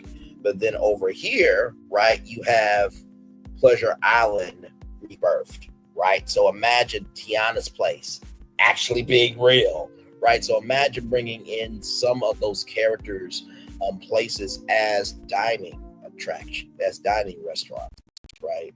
Or as restaurants rather. And then of course, you could have, maybe mannequins come back. You could have the neon armadillo. You can have those things come back. And not to mention too, you can also bring back the Jessica Rabbit, swinging. There was like I think it was like 40 foot Jessica Rabbit, neon sign with her legs swinging. So I think Pleasure Island rebirthed, I think will be really, really cool. Because I have this plan where each theme park gets one club from Pleasure Island, and those people can have extra pass hours for the Pleasure Island pass, because Pleasure Island will be all over the parks. The Adventurers Club was huge. So I think bringing Pleasure Island back over here in these two minor parks would be cool. And like I said, that's just a prediction. I don't know what they're going to do, but I think that could definitely happen. Now, this is entertainment. You're not going to be able to do Pleasure Island there. Now, I know what you guys are thinking. Right, that's more of an entertainment district. Yes, I know, but they could do Pleasure Island in terms of a theme park, right? So Pleasure Island, you can have the Pleasure Island, the home of thrill, right? Because I've been saying they've been in the thrill park. So you can have, Astrobot World as the fifth gate, and then behind there is Pleasure Island for everybody else. So you could have mannequins and all the clubs, like I said before. I'm double speaking, but I think you guys get my point. So that is really cool that there could be a potential fifth gate for Walt Disney World. All right, y'all. More Braylon Lee's virtual tour live coming up right from this space right here and right now. Now, this story happened a while back, but I feel like, with the world we living in right now, this is very, very, very, very, very relevant. Here we go from the New York Post right here, ladies and gentlemen. The largest antebellum mansion in the South, built in 1859 with 165 rooms, burns to the ground. The largest pre-Civil War mansion in all of the American South burns to the ground as a devastating fire. Devastating, depending on who you ask, ripped through the historic wooden structure built nearly 200 years ago. Flames broke out at Nottoway plantation in White Castle, Louisiana, just after 2 p.m. Thursday, drawing engines from the 10 local fire departments who were helpless to stop the fire from burning all 53,000 square feet of the iconic building. Officials report no injuries, though one Louisiana fire marshal said it was the biggest fire they'd ever seen in their career. ABC report. So all of this burned to the ground. Look, that was our ancestors saying, listen, this looks like the White House. Okay, we built the White House. We're just saying from above in heaven, we the ancestors from the Book of Names, from Lovecraft Country. Okay, we got something to say. And they said it loudly, proudly, and gave no fucks about it. Local politicians in the Pelican states, Iberville Parish, lamented the unrecoverable loss as of what was a beacon of a difficult chapter in American history. So this mansion was a beacon when Black people were enslaved because people didn't like our existence. Wow. Nottoway was not only the largest remaining antebellum mansion in the South, but was also a symbol of both the grandeur and the complexities of our region's past. Iberville Parish President Chris Doggle said in a statement posted to Facebook. Let's see. While its early history is undeniably tied to a time of great injustice over the last several decades, it's evolved into a place of reflection, education, and dialogue. Well, it's gone now, so who needed it? I'm sorry. Did that hurt the MAGA people? Did that hurt the racists? Did that hurt the bigots? Because I don't give a flying fuck. I don't. Nottoway was a sugar plantation operated and constructed by slave labor. And by the way, if what I just said is not true, don't respond. But if you do respond, it must be true about your ass to some degree. Basically, to black translate or black slate or black translate. If it doesn't apply, let it fly. But if you let it fly, it must apply. Nottoway was a sugar plantation operated and constructed by slave labor on behalf of John Hampton Randolph in 1859 for roughly $80,000, equivalent to roughly $3,000,000 The home became a museum in the 1980s, opening its doors with 165 rooms, an acre plus of floor space to visitors from around the world to engage in the challenging history embedded in floorboards. It stood as both a cautionary monument and a testament to the importance of preserving history, even the painful parts that future generations can learn and grow from it. Parish President Nangle wrote in his statement. The cause of the fire is currently under investigation, according to Louisiana fire officials. So here's the thing, right? Listen, I get preserving history. I get that. Like Central High School, right? Thank God that building's still there. Thank God kids are still going to. But it seems to me that it really doesn't matter if you preserve history or not, because still people are still being racist. So what's the point of it, right? But listen, whatever we don't showcase of our history, history will repeat itself too. So, it is what it is. From MSNBC rather here, this antebellum mansion burned. It took a lot of Black people's history with it. Material history, including at places such as Norway, has messages for people studying Black history. With its 200 windows and 165 doors fashioned by enslaved craftsmen and put in place with its slave labor, Louisiana's Nottoway plantation was the South's largest antebellum mansion or big house. It was also a place that tour guides infamously sold a romanticized, sanitized version of plantation life about and for generations. Those who ran the plantation hosted weddings, graduations, school field trips for Black school children, and their parents often felt diminished and alienated. As the Associated Press noted, Nottoway makes no mention of enslaved former inhabitants on its website.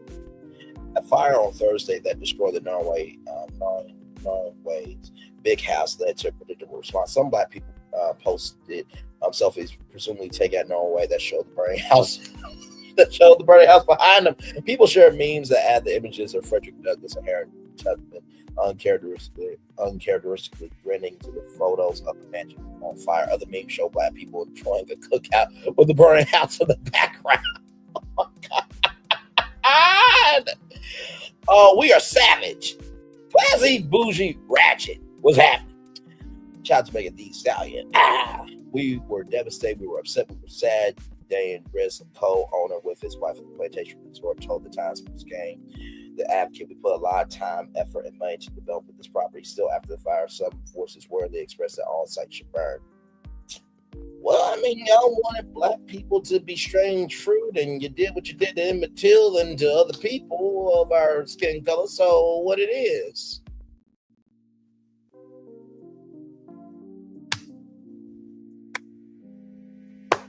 Simultaneously, some white people wistfully mourned an irreplaceable architectural gem and moment in American Reed Sutherland grandeur and respond to the celebration of the fire as an assault on their heritage the same way many responded in 2017 to the removal of Confederate monuments downriver in New Orleans.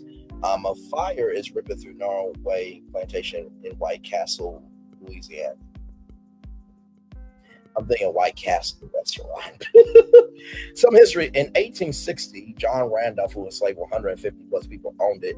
It is now used as event venue, hotel, and museum. It was the largest remaining antebellum mansion in the United States.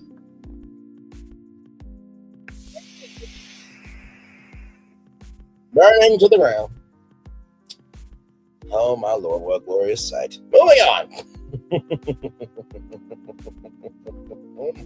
I'm not mourning in the same way that those embracing the myths of the lost cause, the idea of moonlight and magnolias are. I'm mourning the loss of another opportunity to teach about the history of enslavement, our material history, including at places such as Nottoway has messages for us. There are bricks where our ancestors' fingerprints remain, spiritual cachets, crystals, and sometimes the Lord cowrie shells reflecting traditional beliefs. By the way, Miss Jackson from the Supreme Court wore those shells, and those shells actually, they, guard off bad spirits. So I know what those cowrie shells are all about there.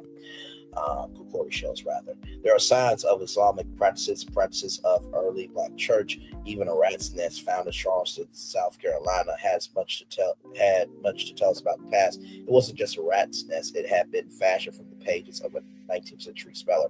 In the darkness hidden from the enslavers' prying eyes, we were learning to read. The destruction of Nottoway isn't a trending story for me. I'm a historical interpreter, not a reenactor. And such places have been the focus of my research. I even wrote by award-winning memoir, The Cooking Gene, tracing my ancestry from Africa to America, from enslavement to emancipation, using the story of African-American food, combined with the bow over how our history gets told and who gets to tell it. Many plantations, homes, and living history sites are tied to colonial and antebellum slavery, both South and North. They have never been cheap to maintain and preserve, hence the need to bring in crowds that spit big, sanitizing the brutality of slavery and promoting their properties as wedding venues. It's a way for those who operate such places to increase revenue. But the general refusal to confront the truth of history and balancing their messaging, their willingness to bury the experiences of our ancestors underneath white supremacist propaganda helps explain the glee many felt at Nottoway's destruction. I found it disheartening while doing research for The Cooking Gene that one of my ancestors, Terry Townsend, who was sold as a child from North Carolina through Virginia to Alabama, has a bill of sale and a value for his buy on the death of his slave holder. He had run for freedom, but there was even a receipt for his return by a slave catcher or police, to use 2025 terminology. But there was no record of my ancestor's grave, and most of land where he was enslaved is now underneath the law.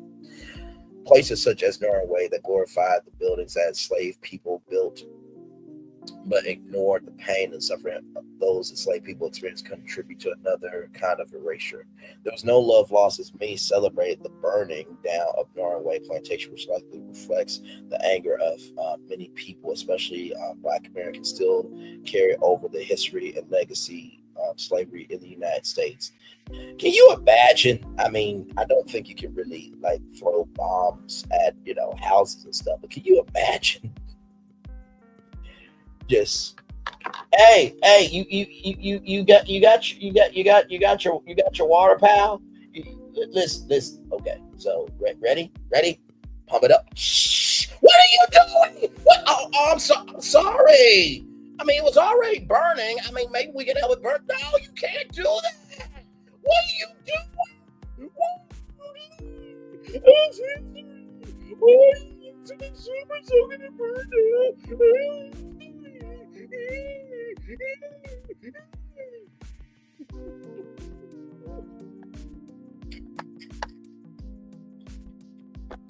The New York Post goes to Tricks and saying my wife and I had nothing to do with slavery. But we recognize the wrongness of it. We're trying to make this a better place. We don't have any interest in left-wing radical stuff.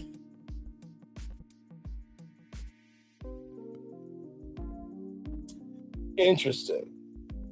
So you had nothing to do with slavery, but you recognize the wrongness of it, but you believe that it's the left-wing radical stuff of giving a damn about our people being disrespected, though, but yet you recognize the wrongness of it? Like, okay, John. We need to move forward on a positive note here. We're not going to dwell on past racial injustice. Whether it was just because it happened in the past doesn't mean it still didn't happen. If this fire was a message, it was a wake-up call. There are no perfect answers here. Nottoway could have gone the way of the Whitney Plantation, also in Louisiana, which is a museum dedicated.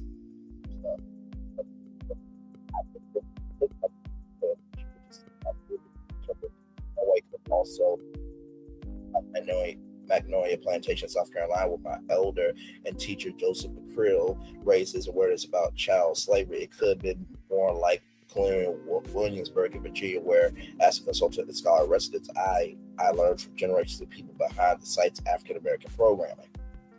Coming to terms with what these plantations meant is a process that takes time and generational commitment. Plantations and sites related to slavery have to have foot traffic and human financial investment to preserve the evidence of African-American labor, craft, and resilience. Still, they should exist as mere resorts. We stand in solidarity with museums, especially Black independent sites, genealogists, scholars, preservationists, and descendants who do this recovery work. Their efforts to perform acts of sincere redemption and reconciliation are crucial. We can contribute to a more inclusive and accurate representation of our shared history by supporting such initiatives. This crossroads is the sacred ground where people of many backgrounds can meet and must. I can't think of a more critical time to speak the truth and acknowledge the humanity of enslaved Africans, Indigenous Americans, and the flow of immigrants and others without whom we would not exist. Shout out to Michael J. Tweedy. What a great article, brother. Thank you so much for that. Yes, indeed. All right, y'all. More Braylon Lee's Virtual Tour Live coming up right from this space, right here and right now. From the Associated Press, cargo ship carrying new vehicles to Mexico sinks in the North Pacific weeks after catching fire. Hey, Holmes. Hey, Holmes, come here. Hey, listen. You know that cargo ship? Burn it. But sure, we need to burn it. I said, good motherfucker, burn it, or there will be consequences. Burn it, motherfucker. Burn it.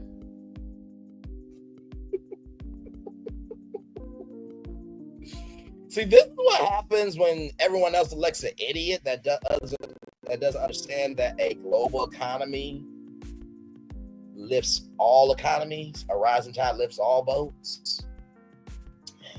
From Anchorage, Alaska, a cargo ship that had been delivering new vehicles, electric vehicles that is, to Mexico sank in the North Pacific Ocean weeks after crew members abandoned ship when they could extinguish an onboard fire that left the carrier dead in the water. The Morin Midas sank Monday in international water off Alaska's Urland Islands chain. The ship management company, London-based Zodiac Maritime, said in a statement, there's no visible pollution, said Petty Officer Cameron Snell, an Alaska-based U.S. Coast Guard spokesperson. Right now, we also have vessels on scene to respond to any pollution. Fire damage compounded by bad weather and water seepage caused the carrier to sink in waters about 16,404 feet or 500 meters deep and about 415 miles, 770 kilometers from land. Said the ship was loaded with about 3,000 new vehicles intended for a major Pacific port in Mexico. It was not made clear if any of the cars were removed before it sank, and Zodiac Maritime did not immediately respond to messages Tuesday. Rather, a salvage crew arrived days after the fire disabled the vehicle. Two salvage tugs containing pollution control equipment will remain on scene to monitor for any signs of pollution or debris. The company said the crew members of those two ships were not injured when the Morin Midas sank. Zodiac Maritime said it is also sending another specialized pollution response vessel to the location as an added precaution. The Coast Guard said received a distress alert June 3rd about a fire aboard the Morning Midas, which then was roughly 300 miles, 490 kilometers southwest of Adak Island. There were 22 crew members aboard the Morning Midas, all evacuated to a lifeboat. It was rescued by a near merchant marine vessel. There were no injuries. Among the cars, there are about 70 fully electric and about 680 hybrid vehicles. By the way, hybrid vehicles are making a comeback for sure. A large plume of smoke was initially seen at the ship's stern, coming back from the deck loaded with electric vehicles. The Coast Guard at Maritime said at the time. Adak is about 1,200 miles or 1,930 kilometers west of Anchorage, Alaska's largest city. The 600-foot, 183-meter Morning Midas was built in 2006 and sails under a Liberian flag. The car drug carrier left Yinti, China on May 26 en route to Mexico, according to the industry site marinetraffic.com. A Dutch safety board in a recent report called for improved emergency response on North Sea shipping routes after a deadly 2023 fire aboard a freighter that was carrying about 3,000 automobiles, including nearly 500 electric vehicles from Germany to Singapore. One person that was ill and others injured in the fire, which burned out of control for a week. That ship was eventually towed to a Netherlands port for salvage. So, how many of us were hoping that it was Tesla vehicles? Yeah, me too.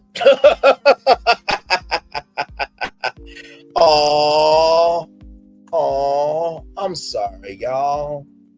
Really, y'all okay? Are all the Tesla fans okay? Now, listen. Obviously, if you bought a Tesla because you like the car, we're not talking about you. We're talking about all the people that, they still support Elon Musk. We're talking about them, okay? So let's get it straight. Okay, but yes, indeed. So, and here's how big the story is here. The news or the Mint, the New York Times, News 24 Online, HT Auto as well. Let me see here something real quick. There was something else I want to show y'all with this. H1.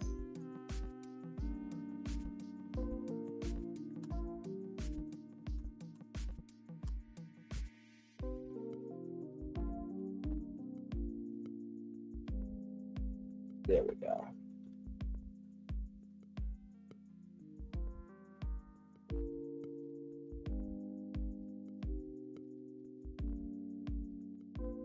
So right here, now I saw this story on LinkedIn, and I just wanted to add this to the conversation here. Hybrid cars are making a comeback. Hybrid vehicles are mounting a comeback. Early hybrids offer economic relief with gas prices spike, but drivers complain that switching between gas and electric felt chunky. With Tesla emerged, the potential of fully electric future inspired Americans and automakers. The high price tags have failed to impress consumers, rather. But recently, the sale of electric vehicles have slipped. Now, hybrid sales are increasing. Their technology has improved. The brands are on board. Toyota, for example, now it's only make hybrid versions for some of its popular models. And as you can see here,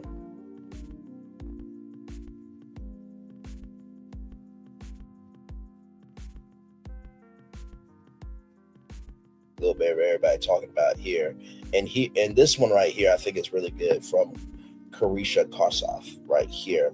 Toyota Prius driving the future since day one. Before electric and hybrid cars became mainstream, the Toyota Prius was already paving the way as the world's first mass-produced hybrid vehicle. The Prius did just change the automotive industry, redefine it. Here's why the Prius still matters in 2025. Up to 55 plus miles per gallon fuel efficiency, lower carbon emissions, sleek aerodynamic design, smart hybrid technology with seamless electric gas switching, packed with advanced safety and tech features. Whether you're a daily commuter, eco-conscious driver, or tech enthusiast, the Prius delivers innovation without compromise. Prius isn't just a car, it's a movement to a clean, smart future on the road, because progress doesn't wait, it drives forward. And I will fully agree with that. All right, y'all, more Braylon's Virtual Tour Live coming up right from this space right here, right now. Ladies and gentlemen, Angela Oakley, let's talk about her from Urban Bell Magazine. And by the way, shout out to Urban Bell Magazine, really a great platform there. Angela Oakley learns Real Housewives of Atlanta star co-star set up the attack on her marriage. So wait a minute, it was a scheme that somebody set up to come to Angela with the bullshit. We'll find out who in just a minute. Angela Oakley finds out who is behind a man approaching her, excuse me, about Charles Oakley at Kelly Farrell's event.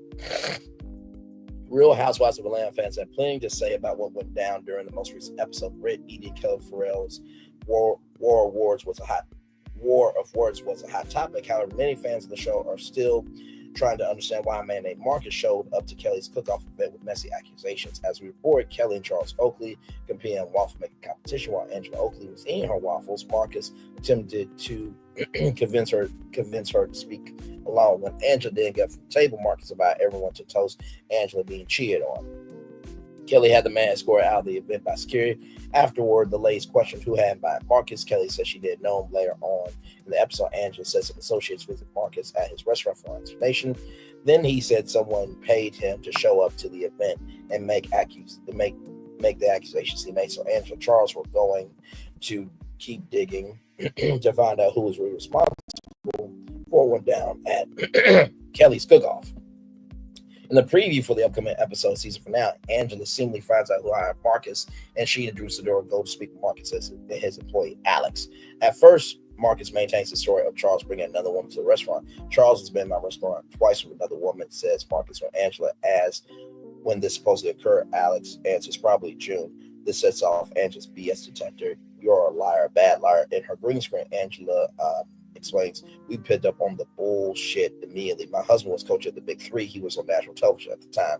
She adds, I know Marcus didn't act alone. There has to be more to the story. Angela tells Marcus and Alex identify who put them up to their actions. Eventually, Marcus agrees to type the person's name on Angela's phone. Angela is shocked by his answer. She tells Drew, I just want to know why. What did I do to provoke that type of action from her? But we'll see. Look. So this is from the season finale. So this is a sneak peek here. Here we go. Everybody looking nice.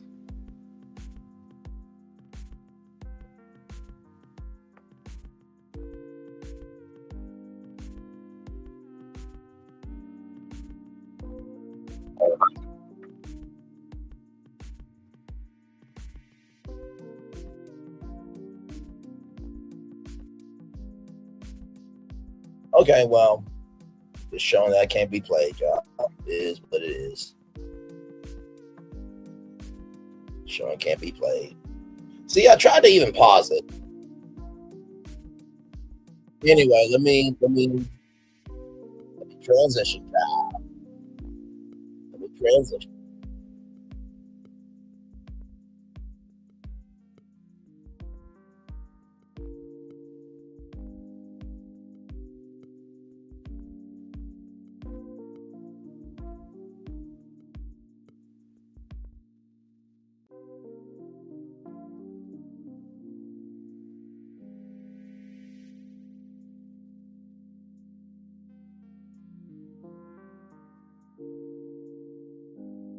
Okay, there we go.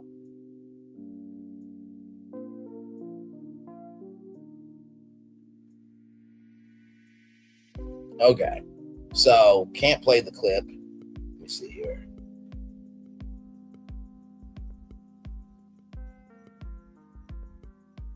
Hello? I check 1 2 1 2. Okay, we're good. We're Gucci. So with that being said, let me get to this here. Let me stop sharing because it's not allowing me to share. Give me a moment. Almost done, y'all. Almost done. By the way, for those of you who are wondering, Bray, usually you're on 11. I know, but I have a meeting later on, so that's why I'm here now. So as you see here, Angela Oakley reveals Phaedra Parks was behind the cheating rumors about Angela Oakley. Here she goes again, starting lies and spreading them. Why does this woman love lying on people? This is from Mr. Housewives. Here, shout out to Mr. Housewives. The new queen of Roa, Angela Oakley, spills some serious tea on Carlos King's podcast, claiming that Phaedra Parks was the mastermind behind the cheating rumors about her husband, Charles Oakley. If you caught Sunday night's episode, you saw this man named Marcus Merritt approached Angela at Kelly Farrell's event, loudly claimed that he seen Charles at his restaurant for women. Not only was it messy, but Marcus ended up being kicked out of the event for yelling the accusation right in the middle of champagne toast. Now, in next week's episode, the season finale, Angela beats up with Marcus and he finally admits that someone paid him to say that. And according to Angela, that person was none other than Phaedra Parks. Angela said Marcus didn't say her name right away, but eventually he cried to snitch on Phaedra. Listen, I can't say I'm shocked, but I am shocked. In the episode, Phaedra, after all surprised and confused with Marcus, confronted Angela. Let's be real, Phaedra has a long history of lying and spreading rumors and then playing clueless. But I really need to bring up about what she said about Candy Bird season 9 that got her fired. And you just got back in the house. Lord Jesus, as for Marcus, how evil do you have to be to get on camera and lie on someone's marriage for a moment of fame? That's low. And karma is crazy because fans learned that Marcus is a sexual predator, being on Georgia's sexual offender list, which probably is how Phaedra met this man. Possibly got paid to be his lawyer when he was charged back in 2018. This Phaedra, this is a new low. So here we go here. What we're seeing happening now with these episodes airing, we just saw this recent episode that, there's this rumor that Charles is still cheating on you. And that comes out and you and Phaedra have a back and forth about it. Do you believe Phaedra started this rumor that Charles is still cheating on you? Absolutely, 100%. Yeah. And you know this because of the person she used to start the rumor told me it was her. Do you believe this person telling you the truth? Yes, he had a lot to lose if he didn't. Do you? There it is. And then, of course, right here, I'm going to play a little bit of it because, like I said, we do have some more destinations here for you all. But this is my girl Chit Chat with QT here. All right, cuties, you guys come on in here. This is a hot mess. Phaedra ran up out that event and called Portia. You guys remember? And when me and Charles took the show, we were like, we're going to talk about everything we've been through. All of it. Because we didn't want to be ambushed with anything. So let's let the world know. If I had to create a lie, it was just, it was devious. It was very devious. Phaedra Parks, girl, what's really going on? This is scandalous. It really is. But as I mentioned, we got the mugshot. We got the arrest record. And it appeared to me that even listening to Angela, she already had an idea because she said that there were some things that came out. Well, he didn't want some things to come out from his past, and they are out. Unbelievable, Phaedra Parks. And they say this guy owned a restaurant and all of that. So as you can see here, sexual battery or subsequent conviction there. Phaedra Parks, you said, and I quote, "It's against my religion being other people's business," but it ain't against your. But so wait a minute, let me flip it around back. So you said that is a part of your religion that you don't get to other people's business, but is it part of your religion that you connect yourself with sexual offenders? Child, let's roll on. I can't. By the way, shout out to Chit Chat with QT there.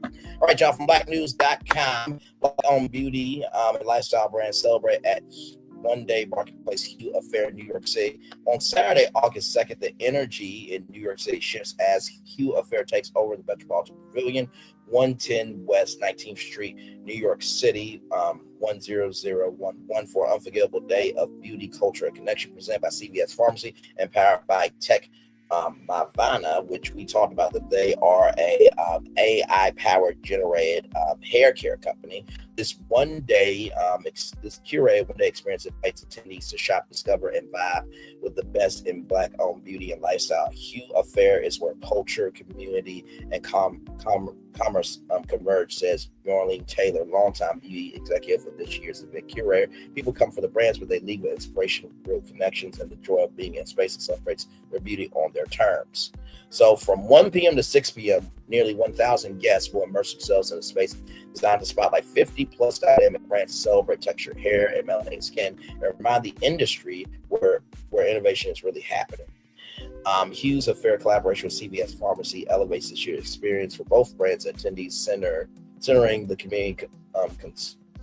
the community consumer by offering real-life access to shop their favorite products and discover new ones. It's a unique opportunity to drive trial, awareness, and sales all in one place. So Hughes stands for Hair Unites Everyone. So congratulations. And after participating in cities across America over years, previously hosted in Austin, Texas, Chicago, Illinois, Philadelphia, Pennsylvania, the event returns to New York during Black Business Month for its most elevated experience yet. So, like I said, August 2nd, 110 West 19th Street, New York, 10011. That will be from 1 p.m. to 6 p.m. on August 2nd. So that should be a good time had there. All right, y'all. Finally here, we're almost done. From cordcuttersnews.com right here. Let me pull this up. AMC Networks seeks to raise $400 million, okay? AMC Networks, a leading global entertainment company, announced the pricing of a private offering aimed at raising $400 million through senior secured notes. The notes carrying a 10.50% interest rate and maturing in 2032 marks a strategic move by the company to refinance existing debt and strengthen its financial position. The offering is being conducted under exemptions from the Security Acts of 1933. The notes will not be registered under the Act or applicable state security laws limiting their sale to qualified institutional buyers. So, AMC Networks, known for its diverse portfolio of television and film content, operates several prominent cable networks, including AMC, BBC America, IFC, Sundance TV, and WeTV. The company has also made significant strides in the streaming market with services like AMC Plus, Shudder, Acorn TV, and All Black, catering to niche audiences, bolstering its digital presence. Iconic series such as The Walking Dead, Better Call Saul, Breaking Bad, Killing Eve, Brad Loves Judy, and more has solidified AMC Network's reputation for delivering high quality original programming. So for them to raise $400 million, I'm assuming that they want their future of entertainment to be huge. And finally here, everybody, as we get ready to wrap up the show here, come on, give it to me.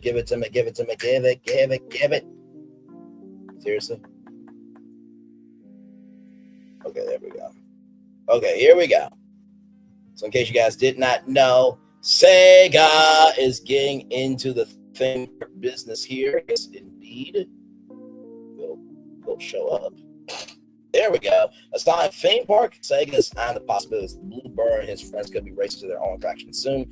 Sega has plans to plant its location-based entertainment flag in America and beyond, and a Sonic Hedgehog theme park could be on the way. During an interview with Attractions Magazine, Roberta Perry, president of the business development company Roberta Perry Associates, explained that she's been working closely with Sega to bring its beloved characters to life via theme parks.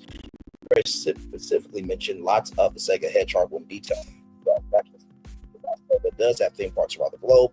Perry details this attraction would be the first to have home in the United States. I'm working on Sega on some great projects, said Perry. This is the first time they've been introduced in the location-based entertainment marketplace in the United States. A lot of Sonic the Hedgehog will develop projects here as well as in Europe, Japan, South America. I've only been as far south as Colombia. I get to go further into South America, so I'm looking forward to that. So there you go. There's Sonic right there. Finally, your positive news story of the day. And like I said, video games and theme parks, it makes a lot of sense, not to mention too, as long as they are continuing to evolve, invest, and always diversify the brand, the theme parks will always make money. By the way, your positive news story, Carnival Cruise Line gets ready to open Celebration Key here. This will be opening on July 19th. For the breakdown of Celebration Key, just type in Celebration Key on this channel in the search bar and you'll get there. The destination is a part of Carnival's new Paradise collection, which also includes relax away at Half Moon Cay, the Bahamas, and Isla Tropical in Honduras. In addition to confirming an opening date for Celebration Key, Carnival also shared the first images of its new destination. So there's the entrance there, and then that is the sand castle that you'll be able to slide through there.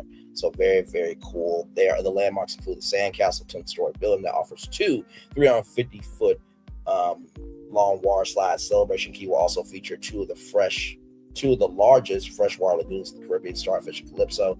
Totaling over 275,000 square feet, the lagoons will offer family-friendly as well as adult activities. The areas will be equipped with 4 over-the-lagoon supervillas, which can accommodate up to 10 guests and offer shade seating. Other amenities include lock-in cabinets, a dining table with 8 chairs, a mini fridge stocked with water and soft drinks, ceiling fans, hammocks, swinging chairs, sun loungers, fresh fruit and snacks upon arrival, lunch delivery, along with occasional sun shelf with water loungers, water slide into the lagoon corner carnival, the performing cabanas, ride fun for all ages under a shaded canopy that's equipped with steps for easy water access. Celebration Key offers an adults only area with Pearl Cove Beach Club, which is described as a premium experience for guests 18 and older. Y'all, that is our show. Thank you all so much. I really do love and appreciate y'all. I will see y'all a little bit later on tonight. Potentially maybe for a day show. We'll see. I'm gonna turn on my camera now because we've done the whole show for let me do it right. We done the whole show for over an hour. Yes, indeed. One love, much love, all love. I feel love and I send it right back to you. Bye, everybody. Love you all. Bye. I thought I should tell you they've been talking about you. Yeah, they've been talking about you. They've been talking about the fact that they've done everything they could to stop you and everything they could to block you, but you still win. They've been talking about the fact that they have undermined your success and they have tried to sabotage your seasons, but you keep winning. They've been talking about the fact that even though they don't like each other, they get together to try to kill you, but you keep winning. They've been talking about the fact that you were voted least likely to succeed, but like cream, you keep rising to the top. They've been talking about how they tried to burn your world down, but like the phoenix, you rose from the ashes. They've been talking about you. And you know what they say? Oh, she's just lucky. He's just lucky. But no, you ain't lucky. You're anointed. You got something on you. You got favor on you. You got power on you. You were born to win. Now they can call it luck, but it's grace. They can call it luck, but it's favor. But whatever they call it, it doesn't matter, because you know what God calls you? Do you know what God calls you? A winner.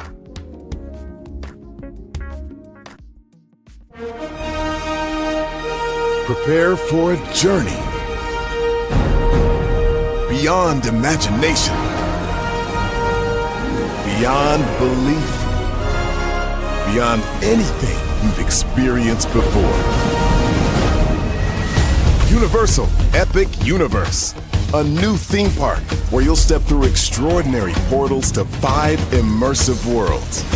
Prepare for a cosmic voyage of discovery, an isle of fire-breathing excitement, a shadowy world of monsters and mystery, new wonders in the wizarding world, and a new way to play.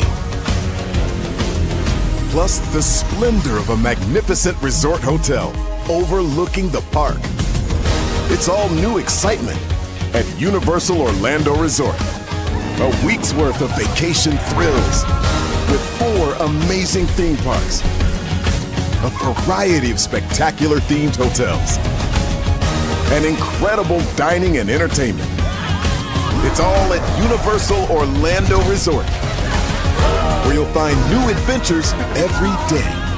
Explore the astonishing worlds of Universal Epic Universe at Universal Orlando Resort.